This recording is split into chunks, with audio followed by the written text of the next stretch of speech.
Hi, this is good evening all of you. कैसे हैं आप सभी लोग? उम्मीद करता हूँ अच्छे होंगे, मस्त होंगे, लाजवाब होंगे। सभी साथीगण फटाफट से इस सेशन से जुड़ जाइएगा।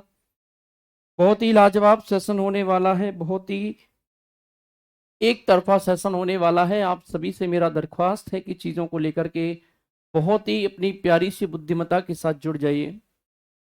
सभी साथीगण फटाफट फटाफट से जुड़ जाइएगा और हम लोग धीरे धीरे अपनी आगे की ओर बढ़ रहे हैं, आगे की ओर प्रोसेस कर रहे हैं। इसमें हम लोगों ने अभी तक जो देखा था, जो समझा था, उसके बारे में चर्चा करेंगे। जो चीज़ें घटित हुई हैं उनके बारे में प्लीज़ आप सभी से मेरा रिक्वेस्ट है कि चीज़ों को बेहतरीन समझें, लाजवाब समझें और बहुत ही शानदार तरीके से समझें। मौर्य साम्राज्य, अशोक सम्राट अशोक के बारे में चर्चा कर रहे थे हम लोग। सम्राट अशोक जो है, प्यारे साथियों, यहाँ तक हम लोगों ने किया है। हमने देखा अशोक के अभिलेखों की भाषा कैसी थी। भाषा कैसी थी? प्राकृत थी। और उसने 4 लिपियों में, प्यारे साथियों, अपने लिखा गया है इसको। तो Priya Yadav good afternoon, Ananya Rao good afternoon बच्चे, Radha Gupta good afternoon, Pratibha Yadav good afternoon. सभी को गुड आफ्टरनून, सभी को नमस्कार, सभी को आदाब, सभी को सत श्री अकाल, सभी को जय हिंद। प्यारे साथियों, इसमें सबसे पहले हम लोग देखेंगे ब्राह्मी लिपि के बारे में। किसके बारे में देखेंगे? ब्राह्मी लिपि के बारे में देखेंगे, चर्चा करेंगे। ब्राह्मी लिपि,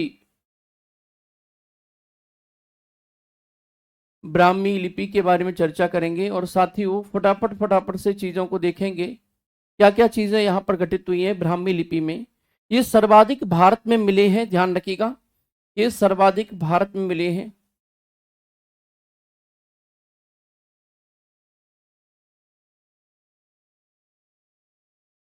भारत में मिले हैं।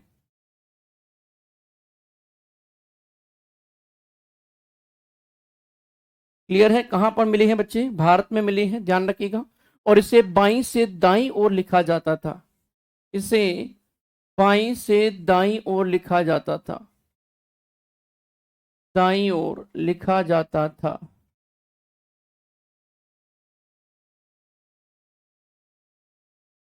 लिखा जाता था। क्लियर है? मेरी बात समझ रहे हैं मैंने क्या कहा? इसे बाईं से दाईं ओर लिखा जाता। दूसरा था, प्यारे साथियों, खरोष्टी लिपि। कौन सा है? खरोष्टी लिपि है दूसरा। एक बात और बता दूं, आज लाइट नहीं है मेरे यहाँ। मेरा आपसे निवेदन है कि प्लीज परेशान मत करिएगा। आज मैं बहुत सुबह से ऐसे ही लेक्चर्स ले रहा हूं, पसीने से लथपथ लथपथ, अग्निपथ अग्निपथ, ठीक है ना? तो मेरा आपसे निवेदन है। दूसरा है खरोष्टी लिपि। खरोष्टी लिपि। खरोष्टी लिपि के बारे में थोड़ा सा चर्चा करते हैं। ये पाकिस्तान के उत्तर पश्चिम में मिले हैं। यह पाकिस्तान के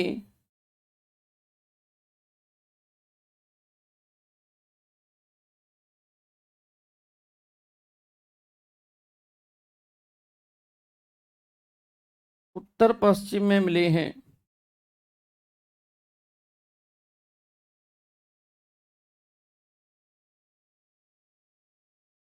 उत्तर पश्चिम में मिले हैं। और प्यारे साथियों, इसे दाईं से बाईं ओर लिखा जाता है।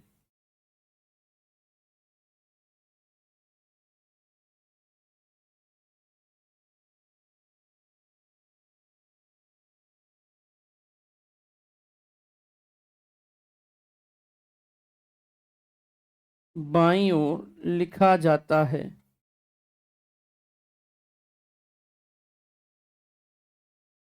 लिखा जाता है। कहां से कहां की ओर? दाईं से बाईं ओर लिखा जाता है, ये बात ध्यान रखिएगा। क्लियर है? आगे देखेंगे प्यारे साथियों, अरमाइक लिपि। तीसरा है अरमाइक लिपि। अरमाइक लिपि।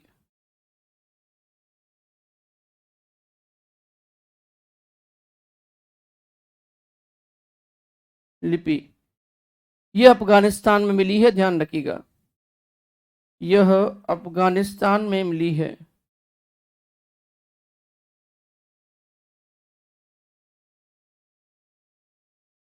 अफगानिस्तान में मिली है।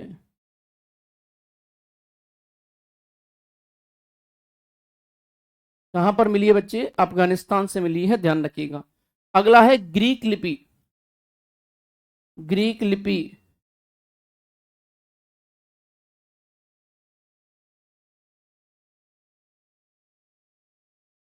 ग्रीक लिपि।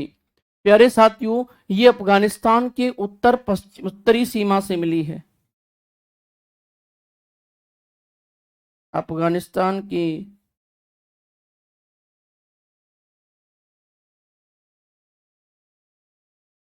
उत्तरी सीमा से मिली है।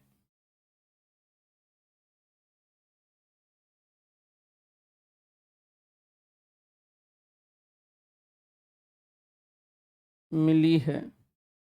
कहाँ से मिली है? उत्तरी सीमा से मिली है अफगानिस्तान की। ये बात ध्यान रखिएगा। अशोक के शिलालेख को पहली बार टी फैंतलर ने 1750 में खोजा था। बहुत पूछने वाला प्रश्न है, बहुत ज्यादा पूछा जाने वाला प्रश्न है, ध्यान रखिएगा। क्या पूछ कहा गया है?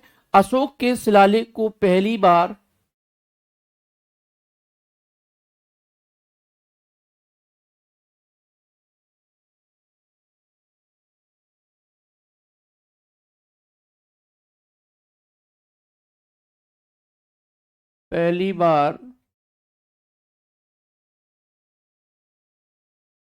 बार ध्यान से सुनेगा, टी फैंतलर ने टी फैंतलर ने 1750 में खोजा। क्लियर है? कब खोजा है? 1750 में खोजा है। अशोक के अभिलेख को पढ़ने और समझने की पहली सफलता, अशोक के अभिलेख को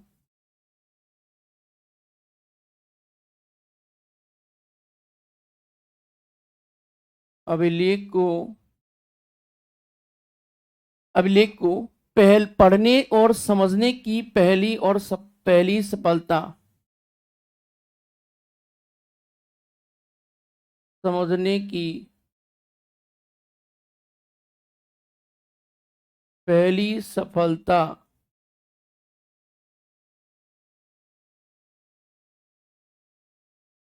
पहली सफलता किसने प्राप्त की? 1937 में जेम्स प्रिंसेप को मिली है। प्रिंसेप को मिली।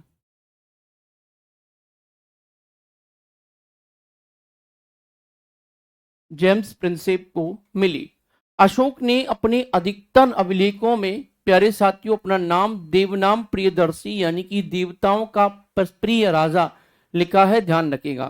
तो प्यारे साथियों, अशोक ने अपने ज्यादातर अभिलेखों में अशोक ने अपने ज्यादातर अभिलेखों में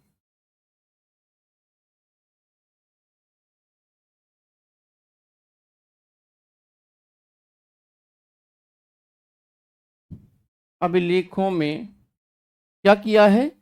अभिलेखों में अपना नाम देवनाम प्रियदर्शी नाम देवनाम प्रियदर्शी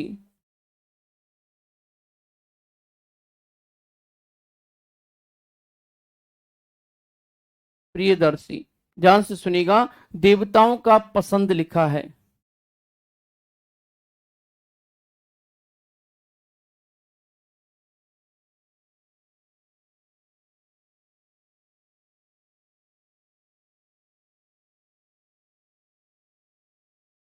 लिखा है। क्लियर है? देवताओं का प्रिय लिखा है, यानी कि देव नाम प्रियदर्शी लिखा है। मध्य प्रदेश के गुर्जरा तथा कर्नाटक के मास्की अभिलेखों से अशोक का स्पष्ट नाम अशोक मिला है। ध्यान रखिएगा, क्या कहा मैंने?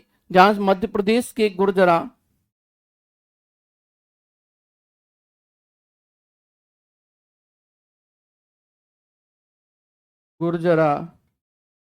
तथा ये गुर्जरा अभिलेख, ध्यान रखिएगा, ये अशोक का अभिलेख है, दतिया में मिला है। प्यारे साथियों, ध्यान रखिएगा, मध्य प्रदेश में, मध्य प्रदेश के गुजरात तथा महाराष्ट्र के मास्की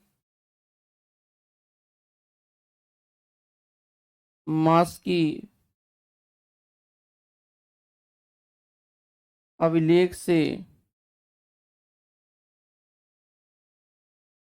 अशोक का नाम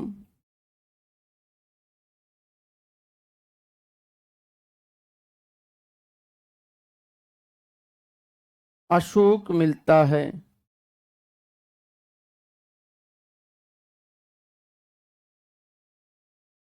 मिलता है। क्लियर है, अशोक का नाम जो है स्पष्ट रूप से अशोक मिलता है, ये बात ध्यान रखिएगा। भानुगुप्त के शिलालेख अभिलेख से अशोक के मगध सम्राट का नाम मिलता है, ये बात ध्यान रखिएगा। असम से अशोक की कोई साक्ष्य नहीं मिला है, जिससे ये पता चलता है कि ये क्षेत्र अशोक के साम्राज्य से बाहर था। आपको बता दूं, अशोक ने करीबन 84,000 स्तूपों का निर्माण करवाया था। अशोक ने करीब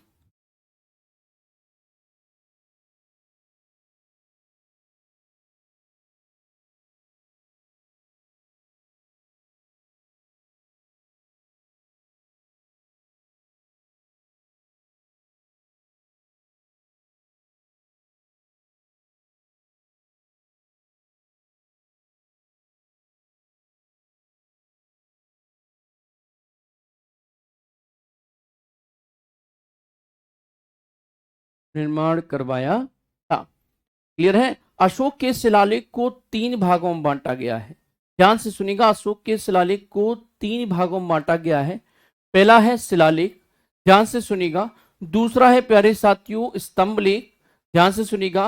और तीसरा जो मेरे प्यारे साथियों होगा उसका नाम होगा गुहा लेख, ध्यान रखिएगा। ये 3 हैं जिसके माध्यम से हम लोग इसके को विभाजित कर सकते हैं, याद रखिएगा। तो हमने इन चीजों को समझने का प्रयास किया, जानने का प्रयास किया, और धीरे धीरे हम लोग अशोक साम्राज्य की ओर अग्रसर होते गए। क्लियर है। एक और बात यहां पर देखने को मिलेगी प्यारे मेरे लाडलो, इसका प्रथम शिलालेख होगा। अशोक के 14 शिलालेख हैं, याद रखिएगा। कितने? 14 शिलालेख हैं अशोक के, ये बात ध्यान रखिएगा। अशोक के कुल 14 शिलालेख हैं, ये बात ध्यान रखिएगा। अशोक के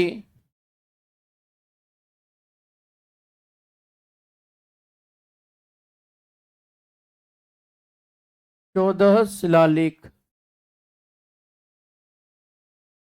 क्लियर है, कितने हैं?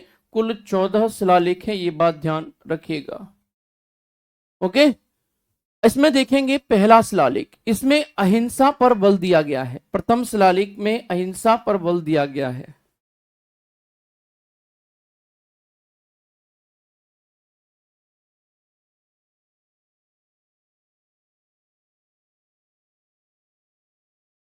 इसमें अहिंसा पर बल दिया गया है।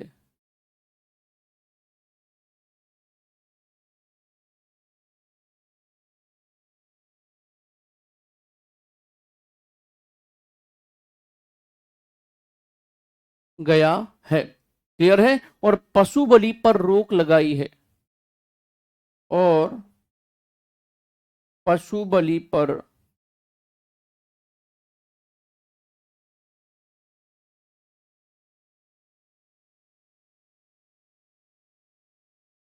लगाई गई है।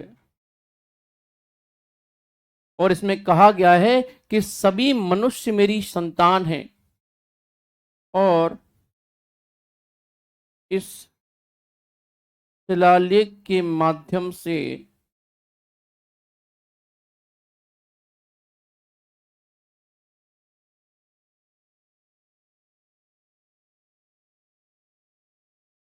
अशोक ने कहा है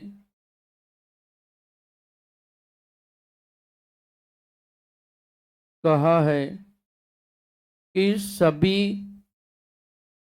मनुष्य मेरी संतान हैं। मेरी संतान है।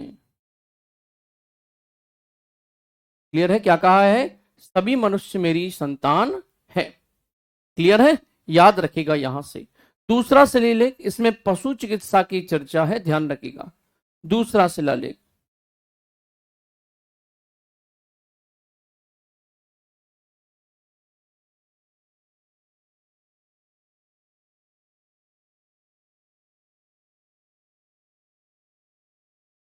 द्वितीय शिलालेख क्या कहता है? दूसरी शिलालेख बच्चे, दूसरा शिलालेख कहता है कि इसमें पशु चिकित्सा की चर्चा है। इसमें पशु चिकित्सा की चर्चा है।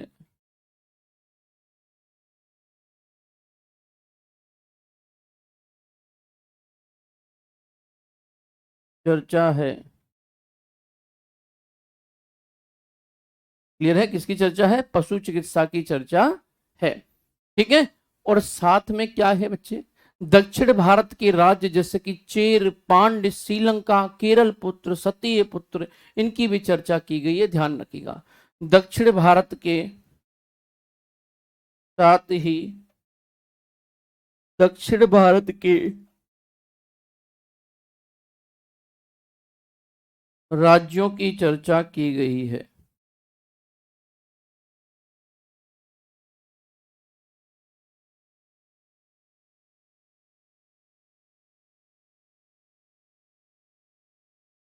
की गई है। क्लियर? दक्षिण भारत के राज्यों की चर्चा की गई है। अब होगा तीसरा शिलालेख यानी कि तृतीय शिलालेख।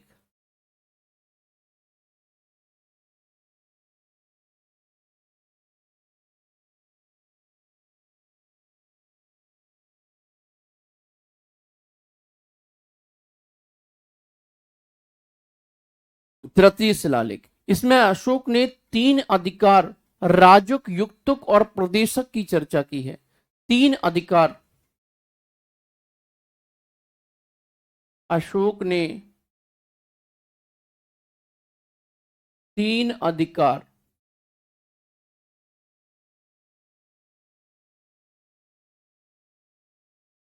राजुक, इसके अलावा युक्तक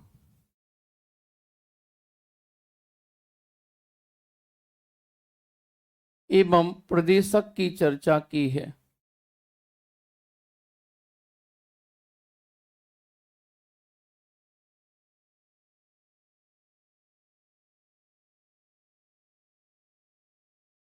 की है। क्लियर है? प्रदेशक की चर्चा की है, ये बात ध्यान रखिएगा।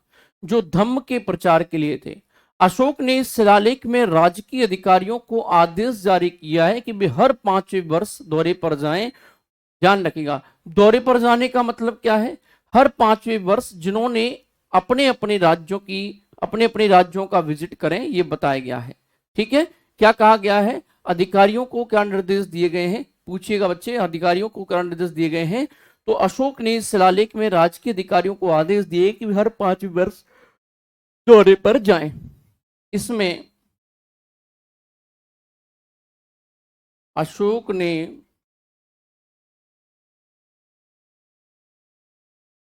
अधिकारियों को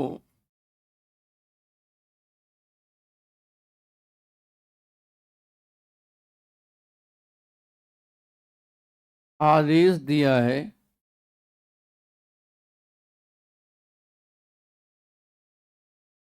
कि वे प्रत्येक 5वें वर्ष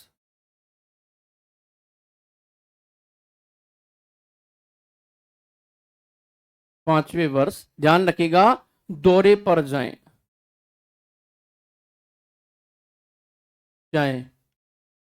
ये प्रश्न सीजीएल में सबसे फेवरेट क्वेश्चन है बच्चे, 5वें दौरे पर जाने वाला। ठीक है ना? आगे बढ़ते हैं हम लोग यहां पर। अगला है चतुर्थ शिलालेख।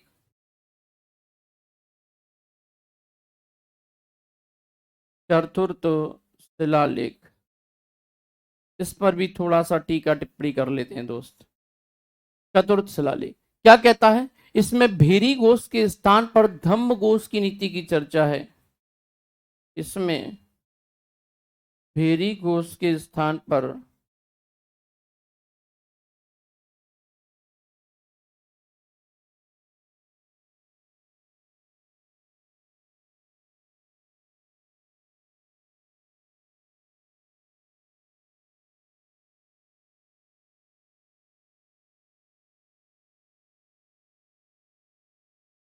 चर्चा है।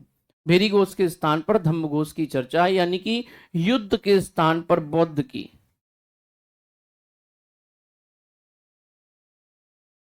युद्ध के स्थान पर बुद्ध की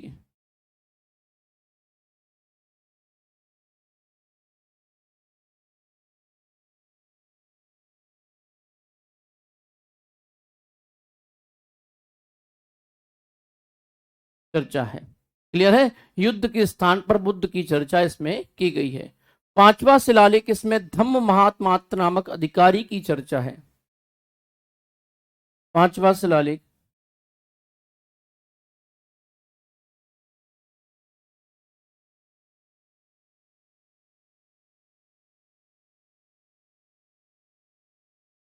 इसमें धम्म महामात्र नामक अधिकारी की चर्चा है।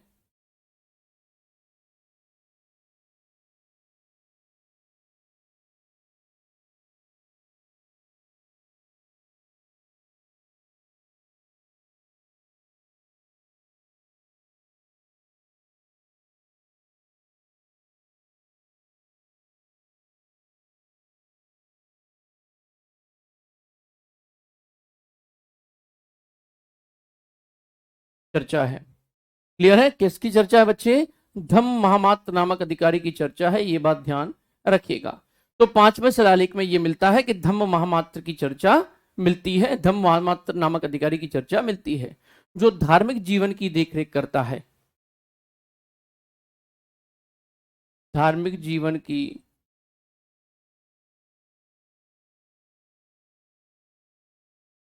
देख रेख करता है।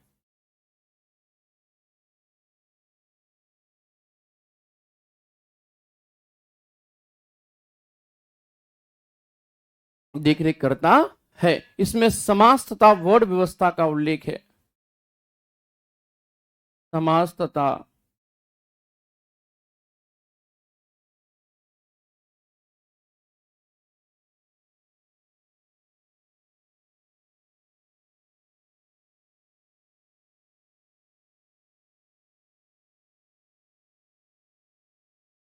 वर्ड व्यवस्था का उल्लेख है। फिर अगला आएगा छठवां शिलालेख। छठवां शिलालेख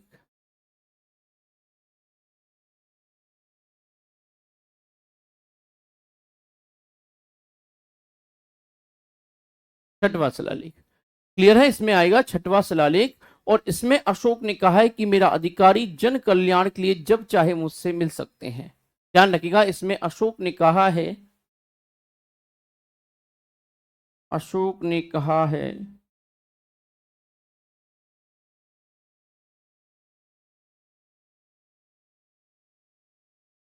कि मेरे अधिकारी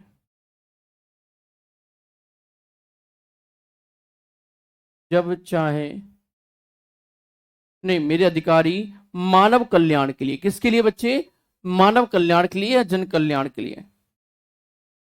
जन कल्याण के लिए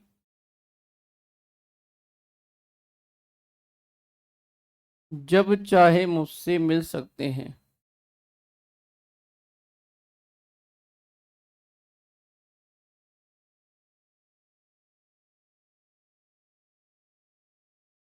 सकते हैं। क्लियर है। जब चाहे मुझसे मिल सकते हैं।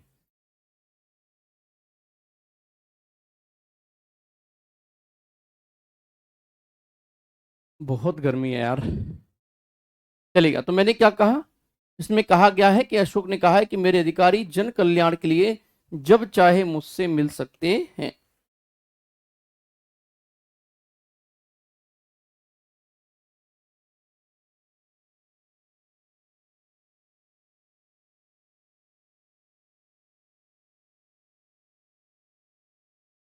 चलेगा।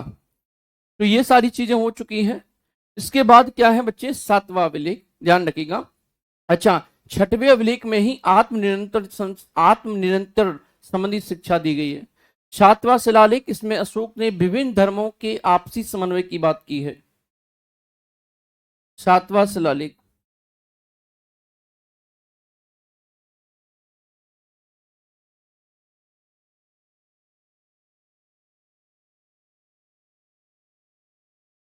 शिलालेख क्लियर है। सातवां शिलालेख, इसमें अशोक ने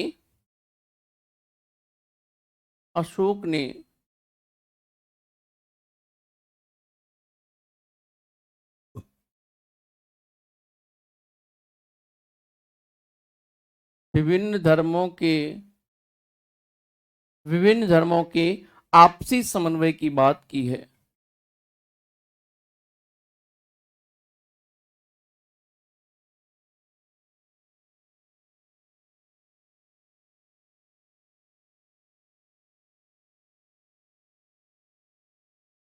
बात की है, ध्यान रखिएगा। और यह सबसे बड़ा शिलालेख है, इसमें तीर्थ यात्रा की चर्चा है।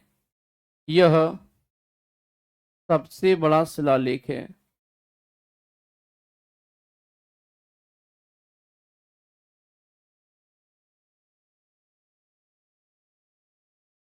सबसे बड़ा शिलालेख है, इसमें तीर्थ यात्रा की चर्चा है।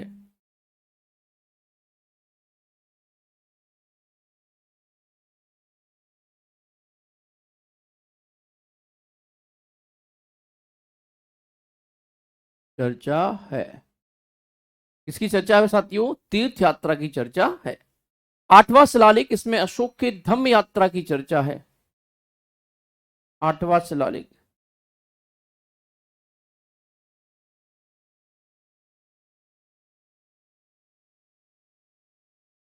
इसमें अशोक के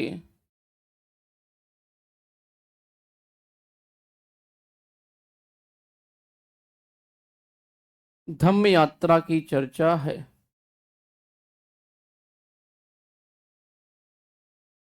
चर्चा है। किसकी चर्चा है साथियों? धम्म यात्रा की चर्चा है, जो इसके राज्याभिषेक के 8वें वर्ष प्रारंभ होती है। जो इसके राज्याभिषेक के 8वें वर्ष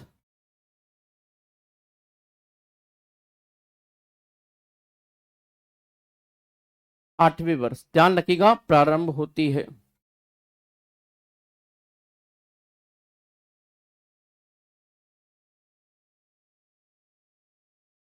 होती है। अब देखिएगा, राज्याभिषेक के 10वें वर्ष ये गया गया गया, ध्यान रखिएगा।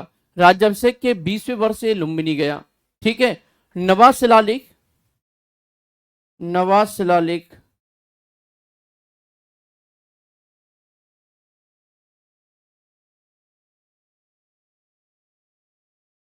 नवा शिलालेख, इसमें क्या करता है? इसमें अशोक ने छोटे मोटे त्योहारों पर प्रतिबंध लगा दिया।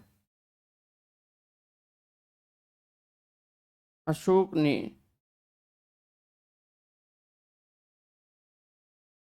छोटे मोटे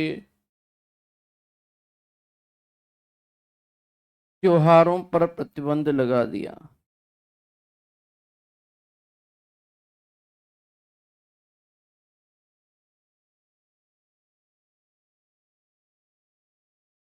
लगा दिया। क्लियर है? और इस शिलालेख में सच्ची शिष्टाचार और सच्ची भेंट का उल्लेख है, लेकिन जरूरी नहीं है। 10वां अभिलेख है, इसमें धम्म के महत्व के बारे में चर्चा है।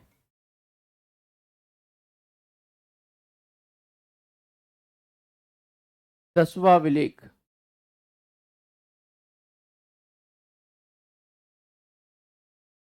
10वां अभिलेख, शिलालेख, शिलालेख लिखिएगा, शिलालेख,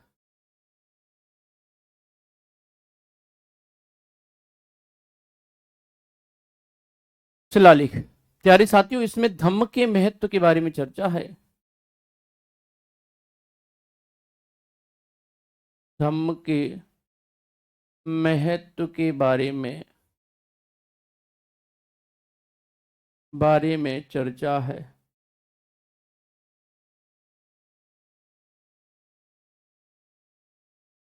चर्चा है। क्लियर है? और इसमें सम्राट अशोक ने आदेश जारी किया कि राजा तथा उच्च राज्य अधिकारी हमेशा ही प्रजा के हित के बारे में सोचेंगे। अगला होगा 11वां शिलालेख। 11वां शिलालेख,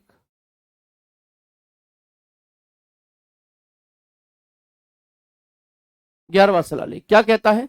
अशोक ने कहा है कि मेरे अधिकारी ब्राह्मणों को न सताएं।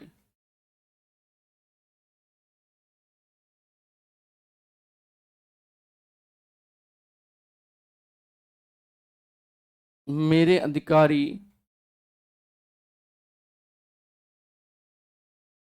ब्राह्मणों को न सताएं।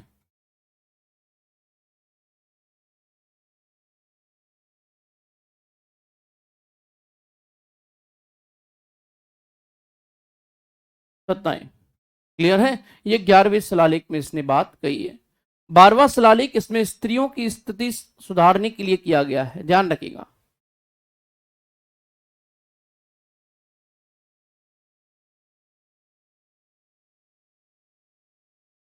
इसमें स्त्रियों की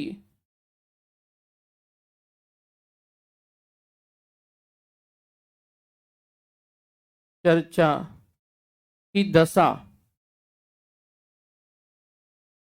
सुधारने की चर्चा की गई है।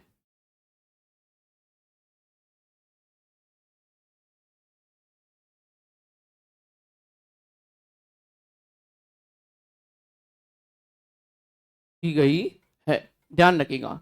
और इसमें 12 स्त्री महामात्र नामाधिकारी की चर्चा है और हर प्रकार के विचारों के सम्मान की बात की गई है। मोस्ट इंपोर्टेंट आएगा 13वां अभिलेख, यानी कि 13वां शिलालेख। 13वां शिलालेख,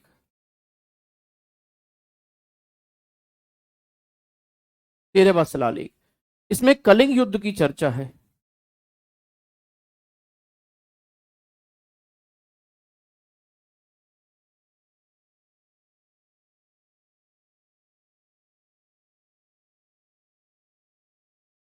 चर्चा है, क्लियर है, कलिंग युद्ध की चर्चा है। साथ ही सम्राट अशोक के हृदय परिवर्तन की बात भी वर्णित है। साथ ही इसमें अशोक के हृदय परिवर्तन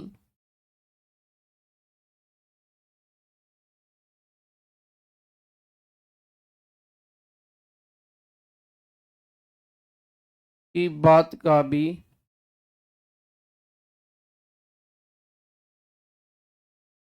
उल्लेख है।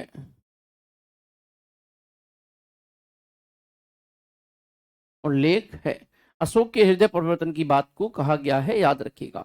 ठीक है, और पड़ोसी राज्यों से संबंध का उल्लेख भी इसी में देखने को मिलता है, ये बात ध्यान रखिएगा। क्लियर है। अगला है 14वां शिलालेख। 13 के बाद आएगा 14वां शिलालेख। शिलालेख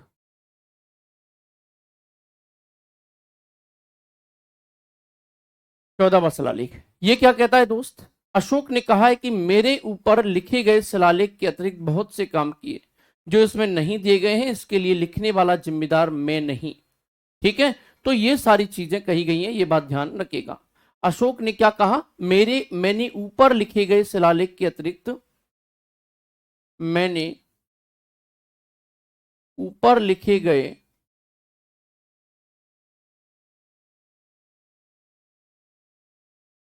शिलालेख के अतिरिक्त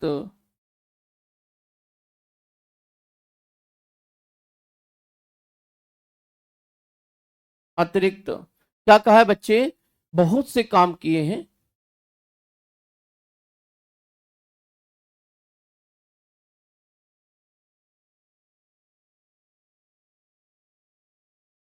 जो इनमें नहीं है।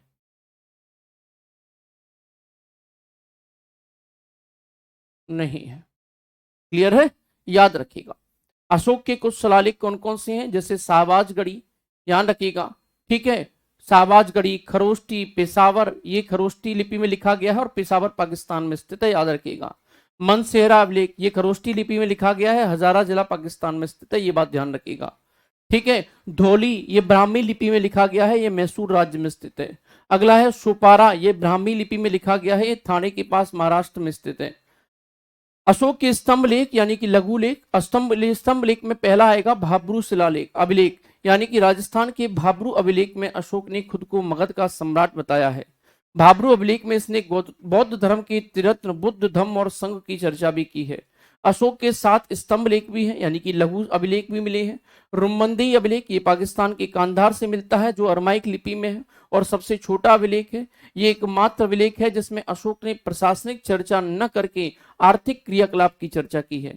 अगला है कौशाम्बिक अभिलेख, इसमें अशोक ने अपनी पत्नी कारवाकी द्वारा किए गए दान की चर्चा की है, अतः इसे रानी की अभिलेख भी कहते हैं। अकबर ने इसे इलाहाबाद स्थापित कर दिया और इसे रानी अभिलेख भी कहा जाता है। अगला है टोपरा अभिलेख, ध्यान रखिएगा, ये हरियाणा में है। फिरोज शाह तुगलक ने इसे दिल्ली के तुगलकाबाद में स्थापित करा दिया। अगला है मेरठ अभिलेख, ये यूपी में है, पहले ये मेरठ में था, फिरोज शाह तुगलक ने इसे क्या किया? दिल्ली के तुगलकाबाद में स्थापित करा दिया। फिर अगर रामपुरवा अभिलेख, प्यारे साथियों, ये बिहार के चंपारण में स्थित है। 1872 में कायलायल ने इसकी खोज की और फिर उसके बाद है लोरिया नंदनगढ़, ये बिहार के चंपारण में है। फिर है लोरिया अरिराज, ये बिहार के चंपारण में है, याद रखिएगा। फिर है मेरे प्यारे साथियों सर एक कोहना अभिलेख, ये अफगानिस्तान के कांधार से मिला है, जो ग्रीक तथा अरमाइक भाषा में है। फिर है अकलिंग अभिलेख, इसमें अशोक ने कहा है कि संसार के सभी मानव मेरी संतान पुत्र हैं और मैं एक माँ की भांति उनके संसारिक तथा प्रगौलिक जीवन की कामना करता हूं। ध्यान रखिएगा, जिस प्रकार एक माँ अपने बच्चे को योगाधाम देकर निश्चिंत हो जाती है, उसी प्रकार मैं भी समाज की देखरेख के लिए राजुक को नियुक्त किया है। ध्यान रखिएगा। इसके बाद मौर्यकालीन आर्थिक व्यवस्था आएगी, जिसे हम पढ़ेंगे साथियों कल। क्लियर है? चलेगा। Thank you so much, thank you so much, thank you so much. बहुत ज्यादा स्थिति है, बेहोश हो जाऊंगा तभी मानोगे क्या यार? ठीक है, चलेगा। Thank you so much. आज के लिए इतना ही रखते हैं, क्योंकि आज बेटा गर्मी बहुत है, ऊपर से इनकी इतनी ज्यादा लाइट है ना, इतनी ज्यादा लाइट है कि मैं बता नहीं सकता हूं बट क्या स्थिति है मेरी, समझ रहे हैं? चलेगा। Thank you so much. Please आप लोग पढ़ाई करें, अच्छे से पढ़ाई करें, जो कराया जा रहा है उसको अच्छे से करें, ध्यान रखिएगा। ठीक है, चलेगा। Thank you so much.